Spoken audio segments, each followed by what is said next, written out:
Il y a 2 mois, j'ai reçu un appel à 22 heures. C'était rare, urgent. Au bout du fil, une voix tremblante, celle de Monsieur Dupont, 68 ans, diabétique depuis 6 ans. Docteur Morgan, je viens de mesurer ma glycémie. Elle est à 275. J'ai peur. Je ne comprends pas. Je n'ai rien mangé de la journée à part une salade, et 2 tartines ce matin, mais c'était du pain complet. On m'a dit que c'était bon pour moi. J'ai entendu le découragement dans sa voix. Pas seulement de la peur, quelque chose de plus profond, de la résignation. Il avait essayé, il avait cru bien faire, et pourtant son corps le trahissait encore. Alors j'ai pris une grande inspiration et je lui ai dit « Monsieur Dupont, le problème n'est pas que vous avez mangé du pain. Le problème, c'est que personne ne vous a appris quel pain manger. » Ce soir-là, je me suis promis quelque chose. Je me suis promis que j'allais tout faire pour que cette information vitale arrive aux oreilles de ceux qui en ont désespérément besoin. Parce qu'il existe des pains, oui, vous avez bien entendu, des pains qui, non seulement ne font pas exploser votre glycémie, mais qui peuvent même vous aider à mieux la contrôler. Des pains que des milliers de diabétiques à travers le monde mangent déjà en secret. Des pains que la science valide. Et pourtant, presque personne n'en parle. Aujourd'hui, je vais briser ce silence. Je suis le docteur Morgan, médecin spécialisé dans l'accompagnement des seniors et des pathologies chroniques. Et si vous êtes diabétique, si vous avez renoncé au pain parce qu'on vous a dit que c'était interdit, si vous regardez les autres manger leurs tartines le matin avec une tristesse muette, alors cette conversation pourrait changer votre vie. Parce que je vais vous révéler 3 types de pain précis, scientifiquement validés, qui peuvent transformer votre rapport à l'alimentation et à votre diabète. Mais avant de vous les dévoiler, laissez-moi vous raconter l'histoire de Madame Leclerc, parce que son histoire, c'est peut-être la vôtre.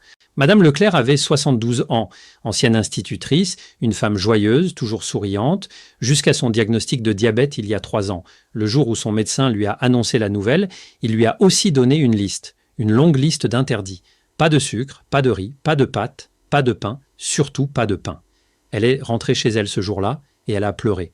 Pas à cause du diabète, pas à cause des piqûres, à cause du pain, parce que pour elle, le pain, c'était plus qu'un aliment. C'était les petits déjeuners du dimanche avec ses petits-enfants, les tartines beurrées en regardant le soleil se lever, le réconfort d'une tranche grillée avec du miel quand la journée avait été dure. Le pain, c'était un morceau de sa vie, et on venait de le lui arracher. Pendant 3 ans, elle a été exemplaire. Pas une miette de pain, pas un écart. Mais sa glycémie restait incontrôlable. 220 le matin à jeun, 260 après les repas. Ses médicaments augmentaient, son moral plongeait. Un jour, elle s'est effondrée dans mon cabinet. « Docteur, je fais tout bien. Pourquoi mon corps ne répond pas? Pourquoi je dois souffrir 2 fois? D'abord le diabète et ensuite la privation. » Et c'est là que je lui ai dit quelque chose qui l'a stupéfiée. « Madame Leclerc, vous n'avez pas besoin d'éliminer le pain. Vous avez besoin d'apprendre à choisir le bon pain. » Aujourd'hui, 6 mois plus tard, Madame Leclerc mange du pain tous les jours, 2 tranches au petit déjeuner. Sa glycémie à jeun, 110 après le repas, 135. Son hémoglobine glyquée est passée de 8,7 à 6,1. Elle a recommencé à inviter ses petits-enfants le dimanche.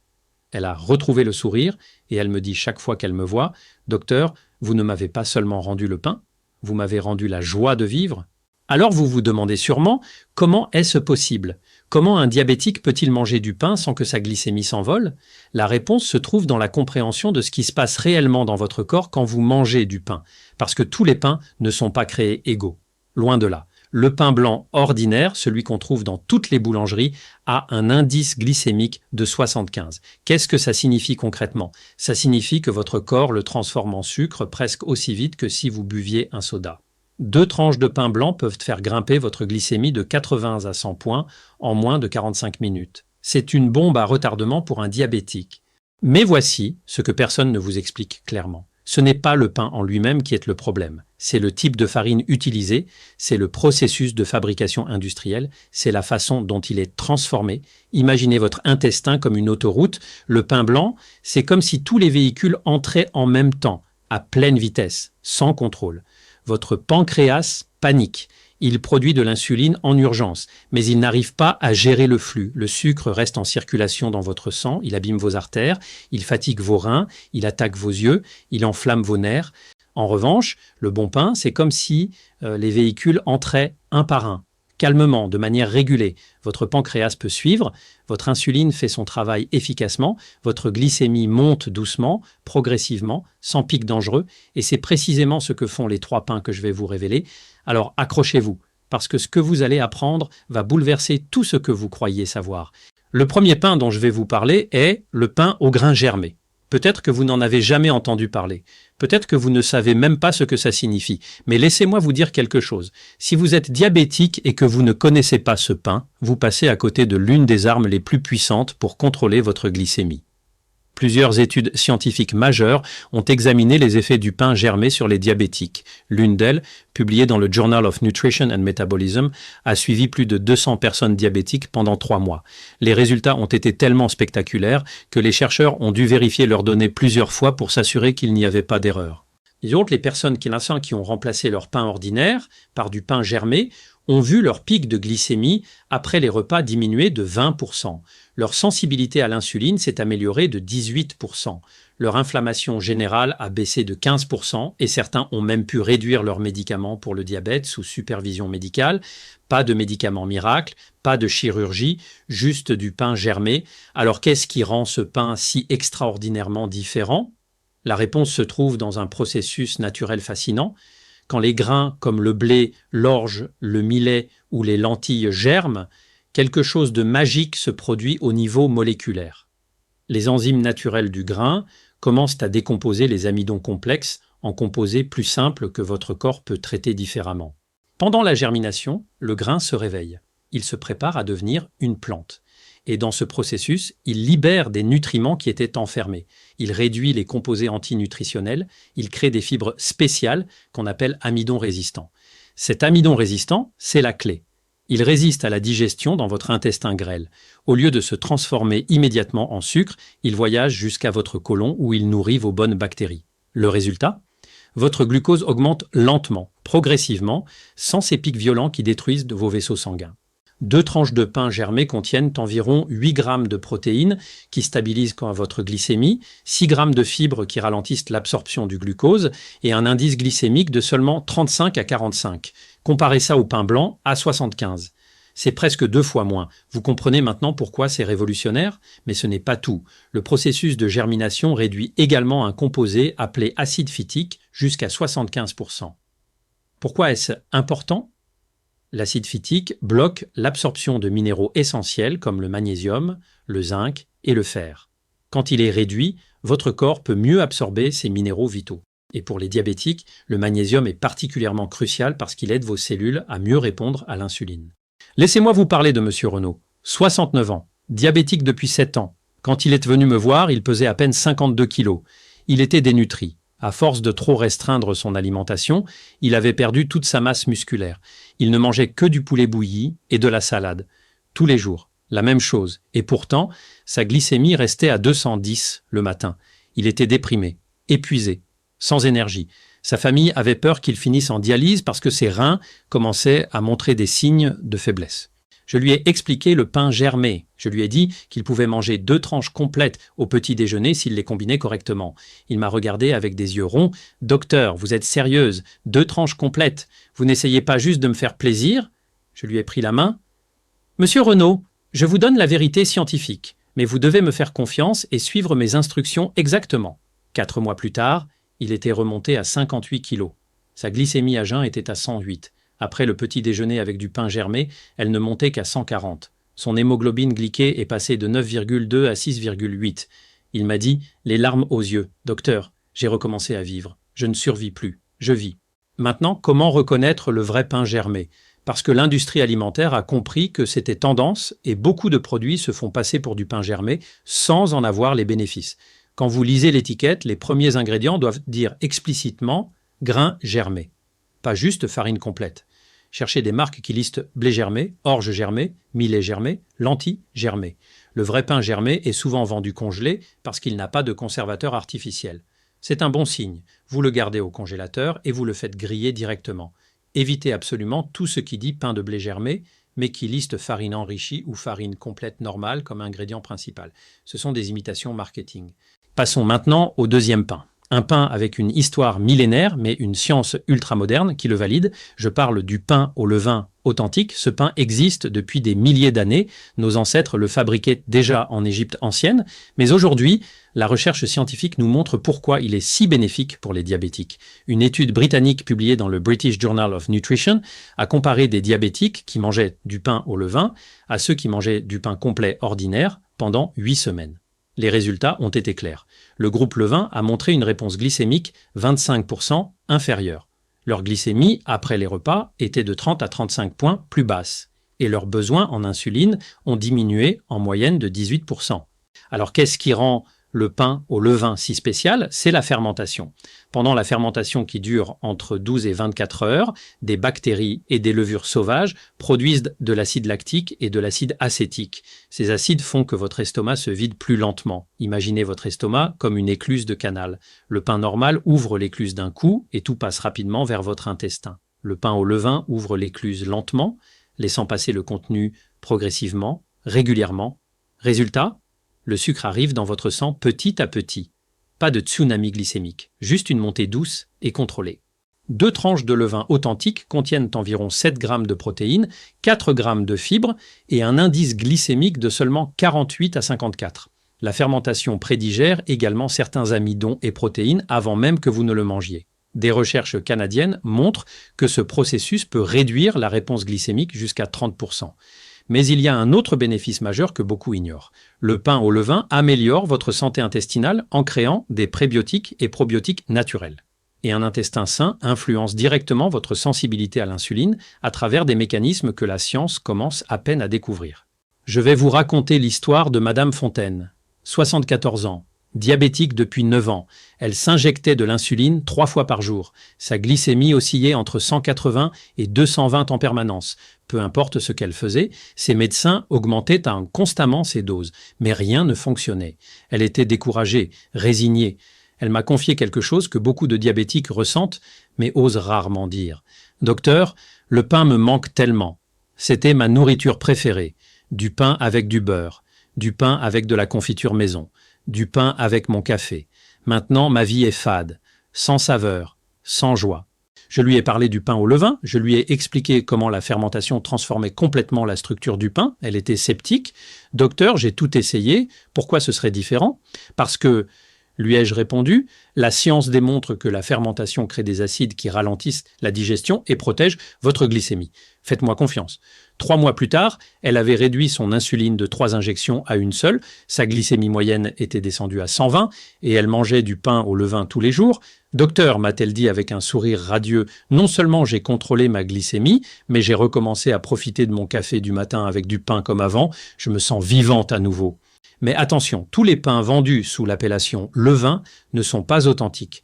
Le vrai pain au levain n'a que 3 ingrédients, farine, eau, sel. Et bien sûr, le levain. Pas de levure commerciale ajoutée. Il doit avoir un goût légèrement aigre distinctif et une texture moelleuse avec des trous irréguliers. Beaucoup de pains commerciaux disent levain sur l'emballage, mais ce sont des pains normaux avec des agents acidifiants chimiques ajoutés pour imiter le goût. Ils ne donnent aucun des bénéfices. Cherchez des boulangeries locales qui utilisent une fermentation traditionnelle de 12 à 24 heures. Demandez au boulanger son processus. Si vous voyez de la levure listée dans les ingrédients avec le levain, ce n'est pas authentique. Arrivons maintenant au 3e pain. Un pain dense, sombre, avec des siècles d'histoire nordique. Je parle du pain de seigle complet authentique, aussi appelé Pumpernickel dans sa version traditionnelle allemande. Ce pain a nourri les populations scandinaves et germaniques pendant des générations. Et aujourd'hui, la science moderne nous explique pourquoi il est si protecteur pour les diabétiques. Une étude européenne publiée dans l'European Journal of Clinical Nutrition a suivi des diabétiques de type 2 qui mangeaient du seigle complet quotidiennement pendant 10 semaines. Les résultats ont été remarquables. Amélioration mesurable de la sensibilité à l'insuline, meilleure tolérance au glucose et réduction de 15% des marqueurs inflammatoires dans le sang. Le seigle complet contient une fibre spéciale appelée arabinoxylane qui réduit les pics de glycémie après les repas d'une moyenne de 22% selon plusieurs études. 2 tranches de seigle complet authentique contiennent 6 grammes de protéines, 5 grammes de fibres et un indice glycémique incroyablement bas de seulement 41 à 46. C'est l'un des indices les plus bas parmi tous les pains. La couleur foncée du seigle authentique ne vient pas de mélasse ou de colorant ajouté comme certains le croient. Elle vient de la réaction de Maillard pendant la cuisson lente de 24 heures. Ce processus crée des composés antioxydants qui peuvent protéger contre les complications diabétiques. Madame Bernard, 76 ans, qui a travaillé comme couturière toute sa vie, est arrivée dans mon cabinet les mains tremblantes. Docteur, mon diabète est hors de contrôle. 220 à jeun, 270 après avoir mangé. Mes mains tremblent tellement que je ne peux plus coudre. C'était ma passion, mon identité. Le diabète me l'a enlevé. Elle souffrait aussi de neuropathie sévère, des picotements constants dans les pieds, une douleur qui ne la laissait pas dormir. Docteur, parfois je pense qu'il vaudrait mieux ne pas me réveiller, c'est à quel point la douleur est terrible. Je lui ai parlé du pain de seigle complet et de ses fibres protectrices. Elle doutait. Docteur, j'ai essayé tellement de choses que je ne crois plus en rien. Je l'ai regardée dans les yeux. Madame Bernard, donnez-moi 12 semaines en suivant mon plan exactement. Si ça ne marche pas, je ne vous demanderai plus jamais de faire confiance. Mais si ça marche, vous récupérerez votre vie. 4 mois plus tard, elle est revenue transformée. Ses mains ne tremblaient ni plus. Sa glycémie à jeun était à 112. Après avoir mangé, 140. Les picotements dans ses pieds avaient diminué de 70%. Elle m'a montré une photo sur son téléphone. Docteur, j'ai recommencé à coudre. J'ai fait cette robe pour ma petite fille. Je pensais que je ne pourrais plus jamais le faire. Maintenant que vous connaissez ces 3 pains extraordinaires, laissez-moi vous donner les règles d'or pour les manger correctement. Parce qu'avoir le bon pain ne suffit pas. Il faut savoir comment le consommer pour maximiser ses bénéfices et protéger votre glycémie. Première règle absolue, ne mangez jamais du pain seul. Jamais. Même s'il est germé, au levain ou au seigle. Toujours, combinez-le avec des protéines et des graisses saines. Par exemple, tartinez votre pain germé avec du fromage frais et ajoutez du saumon fumé, ou votre pain au levain avec de l'avocat écrasé et un œuf dur, ou votre pain de seigle avec du fromage blanc et des tranches de concombre. Pourquoi? Parce que les protéines et les graisses ralentissent encore plus l'absorption du sucre. Elles créent ce qu'on appelle un tampon glycémique. Imaginez une rivière qui coule rapidement. Les protéines et les graisses sont comme des barrages naturels qui ralentissent le débit. Résultat, le sucre arrive dans votre sang encore plus doucement. Deuxième règle, 2 tranches maximum par repas. Plus que cela, même avec le bon pain, peut faire monter votre glycémie trop haut chez certaines personnes. La modération reste la clé. Troisième règle, mangez votre pain au petit déjeuner ou au déjeuner, pas au dîner. Votre corps traite les glucides bien mieux tôt dans la journée, quand votre métabolisme est plus actif et votre sensibilité à l'insuline meilleure. Quatrième règle, mesurez votre glycémie 90 minutes après avoir mangé du pain pour voir comment votre corps réagit spécifiquement. Chaque diabétique est unique. Ce qui fonctionne parfaitement pour une personne peut nécessiter des ajustements pour une autre. Si votre glycémie monte à plus de 140 après 2 tranches, réduisez à 1 tranche ou ajoutez plus de protéines et de graisses à votre repas. Cinquième règle, cherchez toujours l'authenticité, lisez les étiquettes, posez des questions, n'acceptez pas les imitations marketing. Le vrai pain germé, le vrai levain, le vrai seigle complet ont des caractéristiques précises que je vous ai expliquées. Maintenant, laissez-moi vous dire quelque chose d'important. Je sais que certains d'entre vous pensent peut-être « Docteur, c'est trop beau pour être vrai. Si c'était si simple, tout le monde le saurait. » Et vous avez raison d'être prudent. Mais voici la réalité. L'industrie alimentaire gagne des milliards avec le pain blanc industriel. C'est bon marché à produire. Ça se conserve longtemps. C'est addictif à cause de sa haute teneur en sucre rapide. Il n'y a aucun intérêt financier à promouvoir des pains artisanaux qui coûtent tout plus cher à faire et qui se conservent moins longtemps. Et l'industrie pharmaceutique, elle n'a aucun intérêt à ce que vous contrôliez votre diabète avec de la nourriture. Parce que ça signifie moins de médicaments vendus. Je ne suis pas une conspirationniste. Je suis une médecin qui a passé des années à étudier la nutrition et le diabète. Et ce que j'ai appris, c'est que la véritable guérison commence dans l'assiette, pas dans la pharmacie. Les médicaments ont leur place, je ne dis pas le contraire. Mais ils ne devraient jamais être la seule solution. La différence entre un diabétique qui souffre et un diabétique qui prospère se trouve souvent dans les choix alimentaires quotidiens, dans le fait de savoir quoi manger, pas dans le fait d'arrêter de manger. Alors demain matin, quand vous ouvrirez les yeux, vous aurez un choix. Vous pouvez continuer à vous priver du pain, à le regarder avec peur et culpabilité, à souffrir cette double peine du diabète et de la privation. Ou vous pouvez choisir différemment. Vous pouvez aller chercher du vrai pain germé, du vrai levain, du vrai seigle complet. Vous pouvez le combiner intelligemment avec des protéines et des graisses. Vous pouvez mesurer votre glycémie et constater par vous-même que ça fonctionne. Vous pouvez reprendre le contrôle. Vous pouvez recommencer à vivre pleinement. Madame Leclerc profite maintenant de ces dimanches avec ses petits-enfants autour de tartines de pain germé. Monsieur Renaud a repris du poids et de l'énergie. Madame Fontaine a réduit son insuline drastiquement. Madame Bernard a recommencé à coudre. Ils pensaient tous que le pain était interdit pour toujours. Ils ont tous découvert que le bon pain n'était pas leur ennemi, mais leur allié. Vous méritez la même libération. Vous méritez de manger avec plaisir tout en protégeant votre santé. Vous méritez de vivre, pas juste de survivre. Je suis le docteur Morgan. Et je crois que l'information, c'est le pouvoir de changer, le pouvoir de guérir, le pouvoir de vivre mieux. Prenez soin de vous. Et rappelez-vous, vous n'êtes pas seul dans ce voyage.